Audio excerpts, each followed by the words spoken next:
Hi, my name's Tom, and today I'm going to show you how I put a bottom plate on for my framing in my basement remodeling project. So again, the bottom plate is this piece of wood right here that goes along the edge where I tie my studs into. I also have a top plate, and the top plate is up top along the roof. You can see it up there. There we go. I put the top plate in first, and I kind of measure off the wall, and I make that nice and even. And then I'm going to go ahead and put a bottom plate on, which should be exactly beneath it, so that I put my studs in there nice and straight, up and down, and nice and even. So first things first is I went ahead just for for bottom plates. This is not really code in most places as far as I know, but this is a pressure treated 2x4 stud. It's made for moisture areas. It's made to keep a little more stronger in case it does get moist. So if I do have a flood down here, if I have a little pooling water, if I have dampness, this will stand up to that a little better. The rest of my framing is just regular 2x4s. They're not pressure treated, but my stud along my floor, I like to use pressure treated wood just for that. So that's out of the way.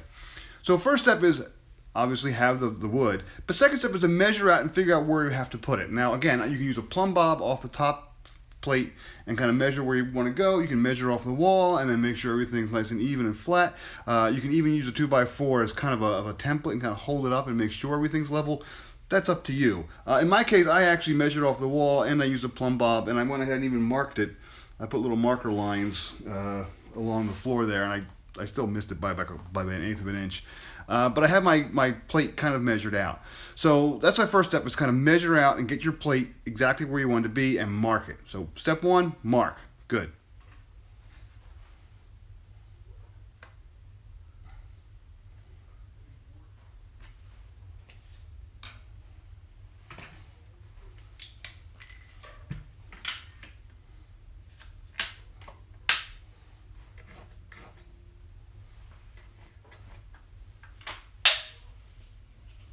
Step two, now you have to go ahead and drill a hole to keep this plate in place. Now, there's a lot of different ways to do this. There's actually some neat gadgets and tools that you can use that'll actually drive nails and screws right into the ground to keep your plates in place.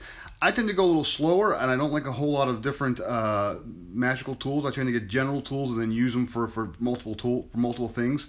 So what I did was I used these things called sleeve anchor. This is a brand called Redhead. And the way these work is you drill a hole through the stud and the concrete. And you can see here's one installed. You drill a hole through the stud and into the concrete, and then you go ahead and you pound this into that hole, and you just tighten it up. And when you tighten it up, the sleeve expands in the hole and keeps itself nice and tight. So that's how we're going to do it here. What you need to do is you need to use an electric drill. This has an actual cord. It does not have a battery pack. It's an electric drill. And ideally, you're going to be using a hammer drill. Hammer drills kind of vibrate and kind of drill themselves down into concrete much better than a regular drill.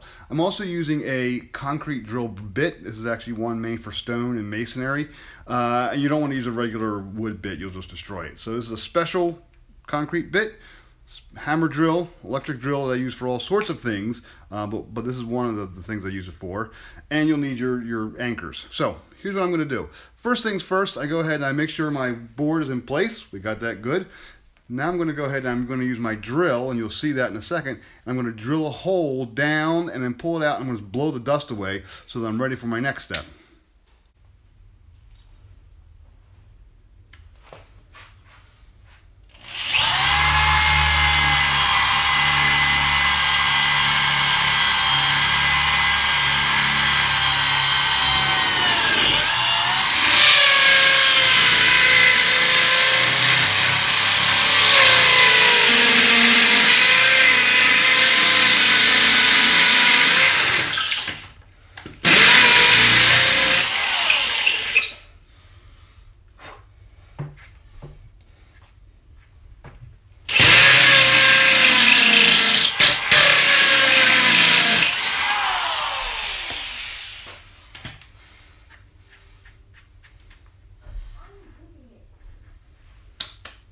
Okay, after I've drilled my hole, I've blown my dust away.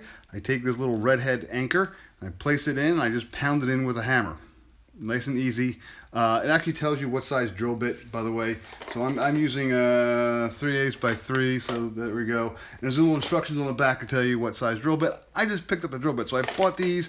I looked in the back and said, oh, I need a drill bit of this size, and I got a masonry drill bit of that size. So you just pound these in. Okay, that's second step.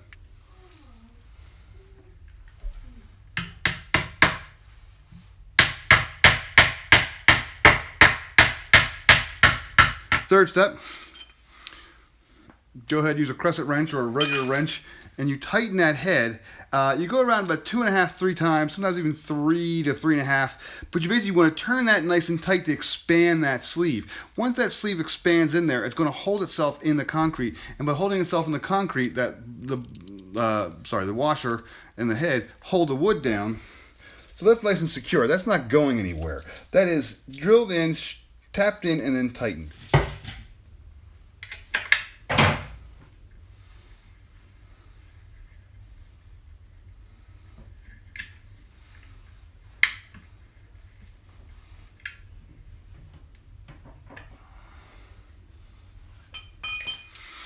And that's all you really have to do. You got to put at least 2 on each one. I don't know if there's actually a recommendation. I usually put for an 8 foot length of 2x4. I usually put 3. I usually put 1 on each end. I usually put 1 in the middle. Might be a little bit of overkill for my purposes, but I'd rather be safe than sorry. So that's how I go ahead and I put bottom plates in. It's real straightforward.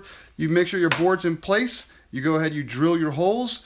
You pound in your red head. Or your sleeve anchor, and you go ahead and you tighten it, and you're good to go.